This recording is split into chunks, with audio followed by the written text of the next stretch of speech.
Welcome to Legal 123s with ByrdAdatto. Legal issues simplified through real client stories and real-world experiences. Creating simplicity in 3, 2, 1. Welcome back to another episode of the Legal 123s with ByrdAdatto. I'm your host, ByrdAdatto, with my co-host, Michael Byrd. Thank you, Bradford. As a business and healthcare law firm, we are often immersed in the heavy details of a particular issue or project. It's beneficial, if not mandatory, to every so often take a step back and evaluate the bigger picture. This season's theme, Brad, is zoom out. Whoosh. Yes, nice sound effect there. We have all been immersed in the life of a global pandemic. We're going to make sure with each story this season that we step back, look at how the issue we discuss will be and look how it'll be impacted in our new normal, whatever that means. Yeah, and I think our theme also captures the sentiment of how many of us felt about Zoom meetings, especially in the early days of COVID before we learned how to kind of pivot a little bit. Yeah, I was definitely out on Zoom meetings around May of last year. So let's not talk about video platforms on this episode, Brad.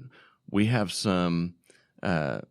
had some hilarious conversations over the years about stepping in a bear trap. Yes, we certainly have. And for those not familiar with it, this is a term of this embarrassing situation where you say something or do something that creates an embarrassing situation where you basically stick your whole foot in your mouth moment. And Michael, you and I have known each other for many years, so I'm quite certain you have plenty of examples. I do, but it becomes more difficult when I want to keep it clean and not too dark. and I've noticed that as I've gotten older, I find myself less susceptible to feeling the effects of these embarrassing moments. But I can tap into an awkward bear trap from my teenage years and still feel that pain. Yeah, I think anyone listening right now is probably thinking about their teenage years and thinking, yes, there are a lot of bear trap moments when you're a teenager. So like most awkward moments, the story I'm thinking of starts with I had a crush on a girl. Aww. And I had somehow mustered up the courage to have a conversation with her. All right, I can start to feel this awkwardness coming on right now. I can't picture you ever having had a hard time mustering up the courage to have a conversation with anyone. Well, that's a fair point. I have been known to have great conversations with anyone, including trees. So I'm an introvert. So yes. Picture teenage Michael and what that must have been like. And I did not know what to talk about. So I asked her if she had seen the news story that was all over the local news about a man in our community who had been arrested in a big scandal. It was a white-collar fraud case, and this dude was facing some serious jail time. Byrd, you're such a player. She must have just melted when you brought up the local news. Yes, for sure. What teenager even watches the news? So other than really the unsmooth, newsy pickup strategy, where was your bear trap moment? Because I know it's coming. Yeah, she said that man was her uncle. Okay, that's a little awkward. So how fast did you remove your foot from the bear trap? Or you just had to saw it off, or you just kind of limp away as it just kind of dragged behind you? Well, current me wishes that I would just rolled with it and said, oh, wow, that's cool. Did he ever steal anything from you? But no, I didn't. I sunk. And my face turned, about the color of a tomato, and figured out the fastest way to get away, and basically never talked to her again after that. Oh my God. So these bear trap moments actually connect to today's story. We have a lot of clients who are licensed professionals, particularly in the healthcare industry. True. Yes, this is all true. Well, these clients are regulated by state licensing boards. And board investigations are often the results of these professionals doing things in their practice that they did not know was even a problem. They are not compliant and had no idea. Yeah, compliance in a way is like a bear trap for your business. You don't know that you stepped into a compliance bear trap until it's too late. And once it's in, you don't do anything to remove yourself from it. So I can't wait to share what's happening with today's story. Our client in this story is a board-certified plastic surgeon. He was trained at the best schools and known as the best of the best in his community. We will call him Dr. All-American. Love it. I get this picture of hot dogs and apple pie, athletes, and state fair. Yes, Dr. All-American had been in practice 30-plus years, and everything he does is centered on patient safety. And I remembered when Dr. All-American first hired us, if I remember correctly, it was not all coming out roses at that moment. Yeah, we were hired to help him develop the strategy to defend a medical board investigation. Okay, Michael, let's pause here just for a minute. I know in a lot of our prior episodes at different points we've talked about investigations, but we didn't spend that much time about what happens when you receive that first inquiry or the letter. For sure, yeah. And so let's talk about how do they even start? Right. And so the most common way is a letter arrives in the mail, and it's one of your favorite terms. You may use the word, informal investigation. Informal. Tell me what informal means again? Informal means it's formal. Okay, fair enough. And so you get a letter, and they basically are seeking information, typically as a first step. And in some circumstances... Rarely. Say that again? Rarely. Yeah. There's someone that actually knocks on the door, an investigator. And so, those tend to also start with seeking investigation. And they almost all start in one of three ways. A patient's turned them in, a competitor's turned them in, or an employee has turned them in. Yeah, and once these investigations start, so in this particular subject, we pretty much skip the letter.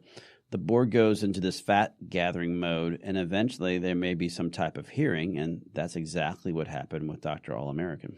Yeah, and he was in a jurisdiction where he actually got the dreaded knock on the door instead of the letter. So it really was a fire drill when we got the phone call, because it was like, insert four-letter word. We've got an investigator that just walked out the door, and the entire office is freaking out. Oh, yeah. That doesn't ever go well when someone comes to the door with the initials behind their names. Yeah, and here a competitor had turned the practice in for allegedly having the wrong type of people performing treatments at the practice. And what's crazy is that this competitor was not even a surgeon, a plastic surgeon. So it was someone who our client wouldn't actually view as a competitor. And the medical board had left a long list of documents that they wanted. Yeah, and it was super confusing for Dr. All-American, because this person who had been accused of not having proper scope of practice had been with his practice for 25 years, had been providing incredible patient care on this particular procedure.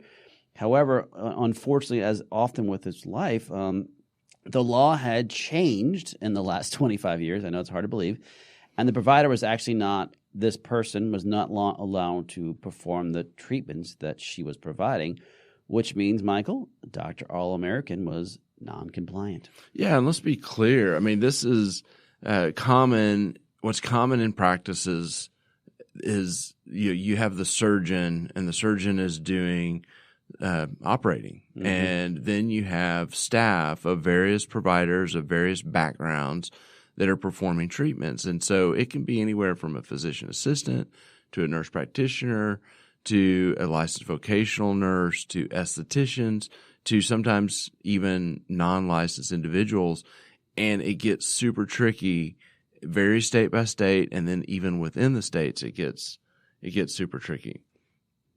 So here, Dr. All-American was obviously peeved when he learned that this competitor, in quotes, was the one who had called the medical board. Here he is. He's a well-known, respected plastic surgeon with great patient outcomes.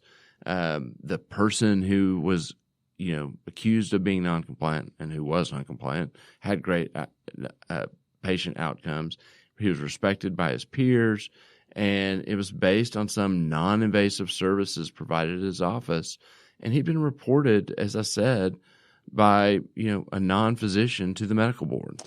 So our loyal listeners, Michael, probably heard in this diatribe that you were trying to explain that you use that term non-invasive again.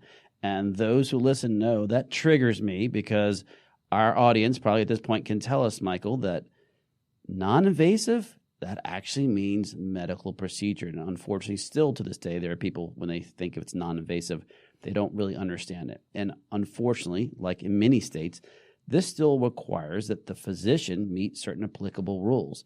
The fact that, unfortunately, in this case, some non-plastic surgeon or non-physician competitor, air quotes, reported his practice doesn't take away at all from the sting that, or his frustrations that he's going to be investigated. Yeah, it stung. And to make matters worse, what had happened here is what we call a technical violation. In our terms, that means that you have an alleged compliance violation or a compliance violation, but no patient has actually been hurt or injured. In fact, in his patients, all of them had great outcomes from this provider.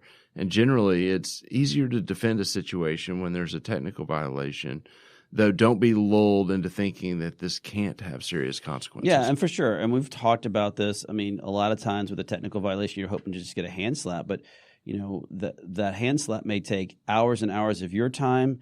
It could cost tens of thousands of dollars in fees just to try and defend it. You may still be required to do continued education. So that's a good day. Further, once the medical board does open your door, we've talked about this. It can be like Pandora's box. They can attempt to find other violations. In fact, Michael, in season 3 under dumpster fires, we had a preventable death to your practice episode where a technical violation turned out to be a much more gruesome situation once they kind of further went into the investigation. Oh, yeah. That was still that's the extreme example of what a worst case outcome can be for a technical violation. So here, Brad, I started to ask the practice for their SOPs, standard operating procedures, their written protocols, or other documentation to get a sense if there was going to be additional technical violations. We're looking to see what exactly was in Pandora's box. And Brad, guess what happened? Pandora's box has been opened. We found out that unfortunately this was not the first of many technical issues, and we had to dig even more. Dr. All-American had stepped into the proverbial compliance bear trap. So let's go into a commercial break, and on the other side, talk about the steps to take when an investigation starts. Many business owners use legal counsel as a last resort rather than as a proactive tool that can further their success. Why? For most, it's the fear of unknown legal costs. ByrdAdatto's Access Plus program makes it possible for you to get the ongoing legal assistance you need for one predictable monthly fee. That gives you unlimited phone and email access to the legal team, so you can receive feedback on legal concerns as they arise. Access Plus, a smarter, simpler way to access legal services. Find out more. Visit ByrdAdatto.com today. Welcome back to the Legal 1-2-3s with ByrdAdatto. I'm your host, ByrdAdatto. My co-host, Michael Byrd, is still with me. Michael, this season's theme is Zoom Out. And there's a lot to unpack from Dr. All-American's story. As part of our Zoom Out theme, let's all take a big collective step back and let's talk about the big picture of these various investigations and the outcomes for them. Yeah, there are nuances among the different professional boards and among the boards from state to state. The commonality with all of them is this focus on patient safety. For sure. If a patient's hurt, the stakes are higher. If the issue is technical, like we talked about before the break, but it does directly threaten patient safety, the stakes are still going to be pretty high. Yep. If the issue is technical but does not directly threaten patient safety, the stakes tend to be lower.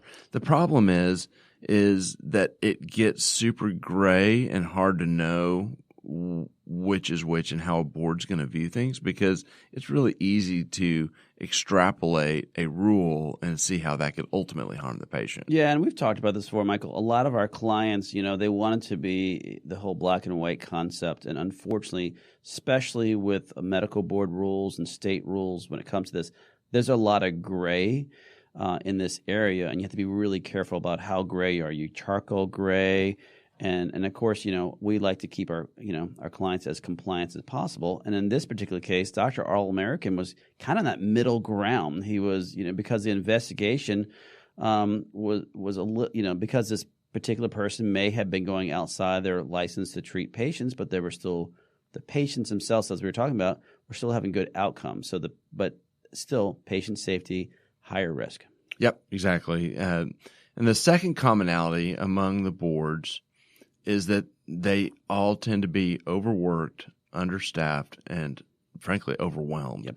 They are often dismissing thousands of cases in the early stages just to get to the ones that will be investigated. Mm-hmm.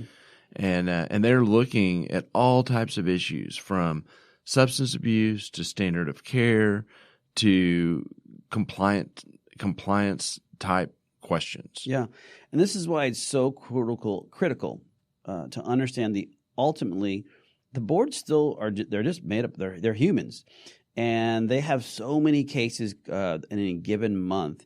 And so your strategy should be to meet them at the point where they're okay with what your actions are, and that you've made it really simple for them to see, hey, there's nothing here to be seen. And although there may have been a technical violation, we're pretty good, so move on. Yeah, I mean, it's a huge part of what we do is when we're helping clients across the country, we'll routinely, probably more often than not, have local counsel involved, because we want people who know the board and know kind of their temperament so that we can tweak our strategy to accomplish what you just mentioned, meeting them where they are. And it gets tricky because of this whole understaffed and overwhelmed thing.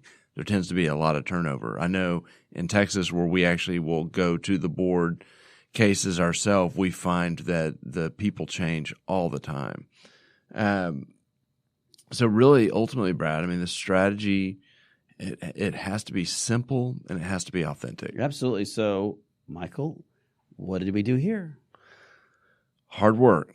So Dr. All-American, as a first step, had us help him get up to speed on the various boundaries for the providers in his practice. I mean, he'd been in practice for 30 plus years, focused on patient safety, but the reality is he isn't looking at the laws. Right. But he realized here that the laws matter, obviously, and he was frankly, scared by, this whole situation. He was ready to get on top of it.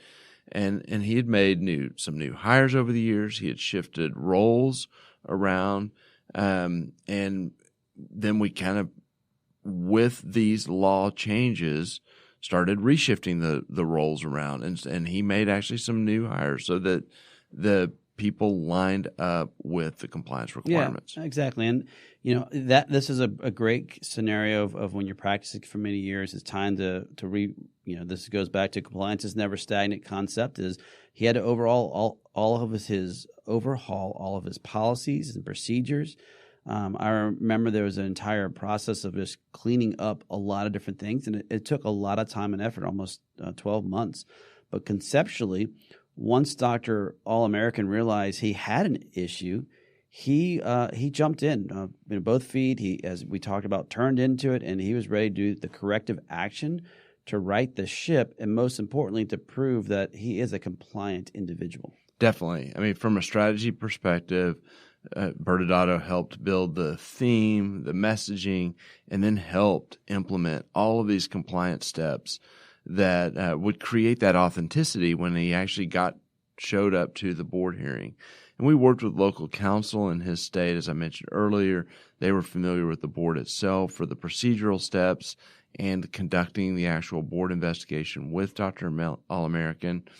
And the investigation was dragging on for several reasons, and that allowed Dr. All-American some time to get his house in order. Yeah, that's huge. But the idea was that he wanted to know at the end of the day, we want to tell this investigator, hey, this is your poster child for compliance in this state. And the first step with a technical violation was going to be taken seriously, but that he actually had, because he took it so seriously, he fixed that problem. And then Dr. American just started crushing it all across the board after that.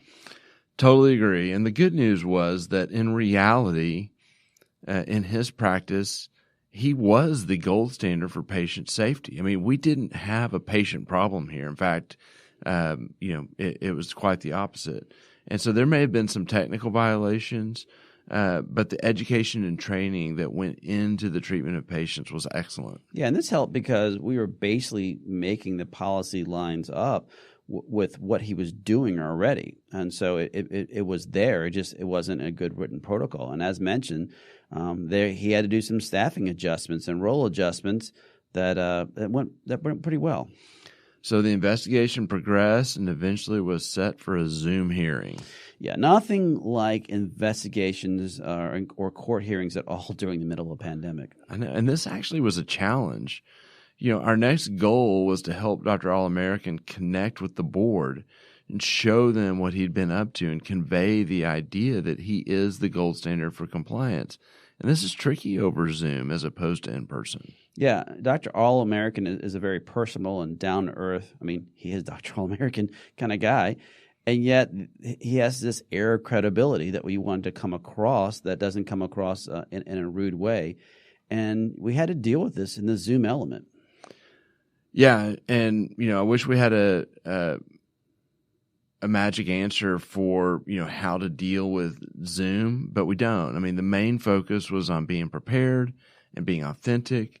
And I'll just say this, this, we tell clients this, the boards can smell fake a mile away. Absolutely, and the board, Michael, the board loves it when you show up though, and you're just pointing your finger in their face and you're yelling at them, telling them to go F themselves. That's no. The opposite. Never mind. Don't. Can we cut that out? Yeah, okay. This is not the you can't handle the truth. This is type not approach. Good idea. So for our audience, who's been our loyal listeners, they want to know, Michael, Zoom hearing, what was the outcome? Case dismissed. Woo-woo! Boom! It was awesome. We were so happy for Dr. All-American. He, just took this so seriously and was so invested in the process.